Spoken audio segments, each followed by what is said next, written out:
The primary objective of lighting is to make sure that the actors can be seen. The goal of lighting is to enhance the storytelling and bring the plot into focus. Focus. Lighting is... iTheatrics also says there's a pass-fail for this. So I'm going to give you an option. I'm going to give you version A and version B, and it's interactive, so scream at the screen when I say version A if I pass or fail, and then version B if I pass or fail. Now, can you see me? Version A. All right. Can you see me? Version B. Great. Exercise complete. Well, we're off to a great start because now, well, we can see the actors. The next thing we want to think about is setting a boundary. Lighting sets a boundary between the audience and the actors. Oftentimes this is done by a blackout, but if you're in a cafeteria and you don't really have a great lighting grid, separating the audience from the actors with lighting is a great tool. Now, I want to talk about how lighting enhances storytelling. There are 5 primary areas that this is broken down into. All right, next up is my Google slide. They are focus, mood, location, time of day, and plot. Now, let's start with focus. Focus is a throwback to an earlier joke that didn't really land. Now, what a lighting designer can do is pull focus to the correct place. Say right now I'm like dancing in the back and there's stars in front and they need to be lit. So I'll give you an example. All right, here we go. This is how lighting helps with focus.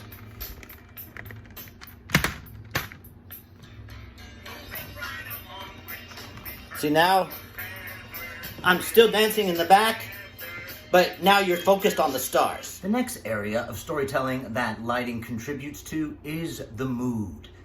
Lighting sets the mood, and with the use of certain colors, you can even get darker and deeper moods. But remember, don't go to a really dark red if you're not going to be able to see the actors.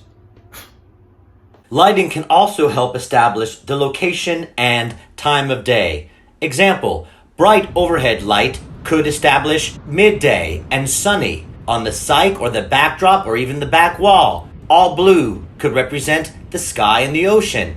And maybe put a gobo over a light that could be green and maybe represent bushes.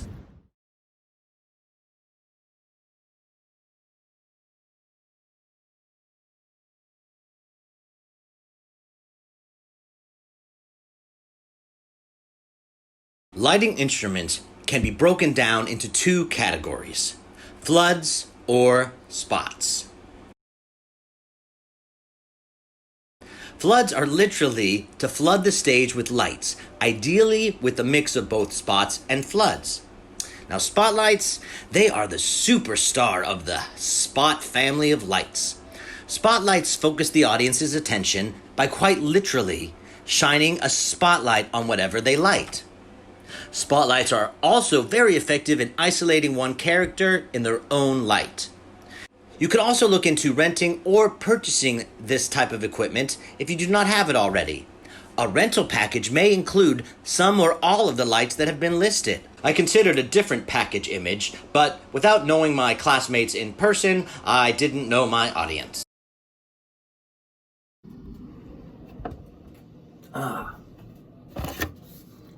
Gels. Now, as we discussed, gels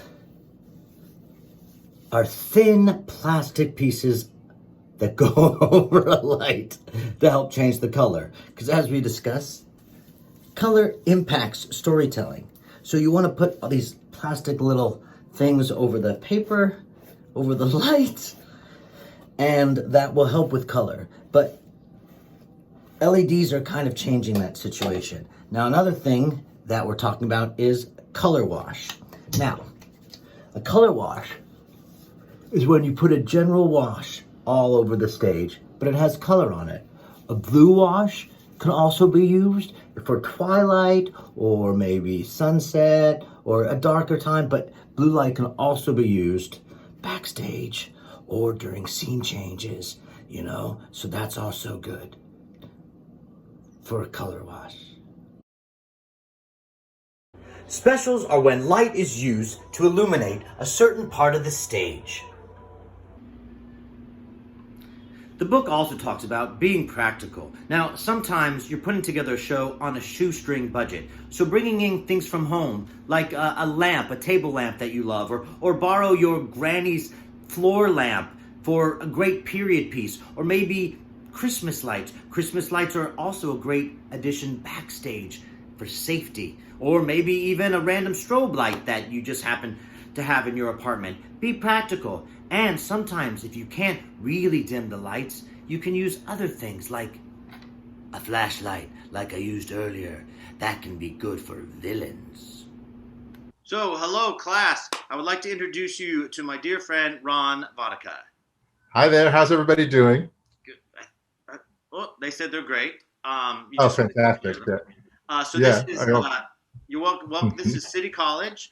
This is class of teaching fundamentals of teaching theater. I have a great teacher, Kelly Brady, that she's here. She's really awesome. I should cut that part out. I don't want her to think I'm brown nosing. So, I'm honored to be here.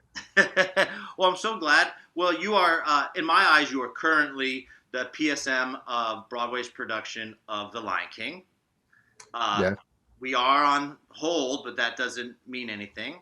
Right. I'm a furloughed worker, but I still hold the position, I suppose. Yes. And you've been working at PSM of Lion King for 15 years. That's right.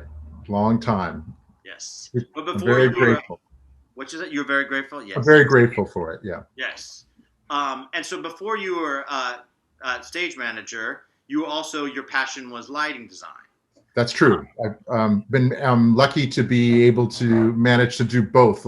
Disney has been very gracious to me and lets me go off and do some freelance lighting. And also, I've done lighting for Disney theatricals as well while holding the position at Lion King. Oh, that's great. We learned about how Disney Theatricals has a bunch of junior versions of shows that we could also use and do Yes, some lighting. Now, one of the things that you started in your career was designing for high school shows, high school productions. Also, because this class is dedicated to that. And did you started doing high school productions in your designing? yeah. Let's see. Um, I liked to be around live theater in some way, which is why I was there. And I found that, pitching in around the technical aspects was there. And then I found that I really had a knack for the lighting. And so it was something that I developed out of that. But yeah, I started designing the productions in the high school. And then even after I left high school, I would design, as a young man, I would design productions for high schools on a contract basis. Yeah, I totally remember that. Oh, okay. Yes, I remember that because I'm old enough because we went to high school together, That's and right. Ron designed.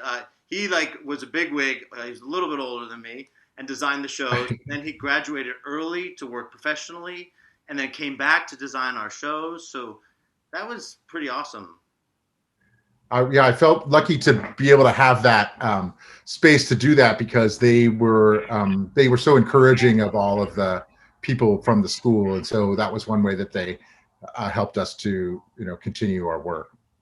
Yeah, I love that because my teacher for here at City College also works at Sinatra, and Yeah. another student here works at LaGuardia. And Ron and I went to a similar school called the San Diego School of Creative and Performing Arts in San Diego. It's a So mouthful. I haven't said that all out loud in a long time. yes, well, But there's been like there at the Lion Kings in my time, there have been two other people from San Diego SCPA who are actors in the show.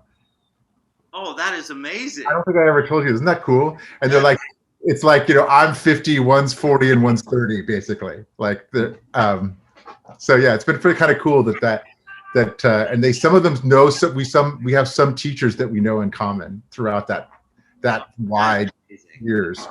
Well, I was lucky. The one big time I worked with someone from SCPA, she actually won the Tony.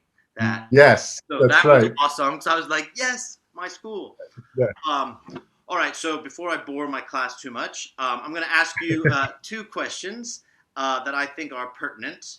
and also very important. So my first question is, what would your elevator pitch be on how important lighting design and lighting is to telling a story, and what makes it so powerful? It's a great question. I think an elevator pitch. I would think, if somebody could understand what an editor is in a film or a television show is, it has a similar function. The lighting has a similar function for live performance, and that it, along with the staging, is one of the most important things to tell you where to look and when. And so it is integral in the craft of telling the story, and it can emphasize emotional impact through the movement of light and moving your eyes. And it also can, it has, there's it obviously can affect your mood through color and through intensity. And all of those things are happening on a subliminal level, but in a very obvious way, it's telling you where to look and when. And I think without it, it would be so general that stage, and you have a 40-foot opening and you wouldn't know what you were supposed to be looking at and what was important in that space at any given time. Nice, very well said. I do this for a living. And my other question is, what advice would you give to a young director on how to communicate with a lighting designer about their vision? I love that question. I love working. I mean, one of the things I love about being a lighting designer is that it is collaborative. And, I guess I can only speak for myself, but I consider myself to be an interpretive artist. So my job is to interpret the vision of the director and get it onto the stage in real life. And so my advice would be, so assuming you have a partner that you feel comfortable with, is to be as expressive as possible. Like, not to, like, I would never feel that somebody is telling me too much. You know what I mean? I want to know everything in any way you want to tell me. If you want to show me pictures, if you want me to look at a scene in a movie, if you want me, any way that you can express what your vision is to me, and then let me interpret it through the play, and then put it on the stage for you, I think that's helpful. So whatever way, if you want to write something, if you want to draw a picture, whatever way you are most comfortable communicating your idea, then give me all the benefit of all of that, so that I can then interpret it and give you something to look at to edit with me. Well, excellent. Well, that is all the time we have for today. Okay. On teaching the fundamentals of theater. So thank you so much, Ron, for joining me and my lovely class. It was great to be here. Thank you. Yes, and I look forward to bumping into you on the subway after a show very soon. Absolutely. I can't wait. Yes.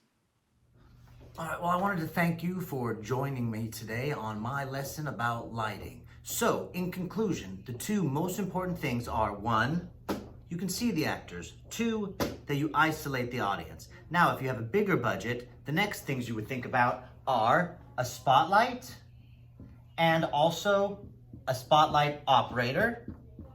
Spotlight op. The next thing in priority would be blue wash, much like maybe a blue wave. And then, last but not least, you would want a special downstage center, a special downstage left, and a special downstage right. Put all these things together and you have a great lighting plot that is perfect for your high school musical. Now, we all did a great job. Everyone pick a sticker. I have a bunch of stickers here. Pick one. Oh, you can't. Well, thank you very much. And I'm out of here. Woohoo! Ah! Whoops. Sorry.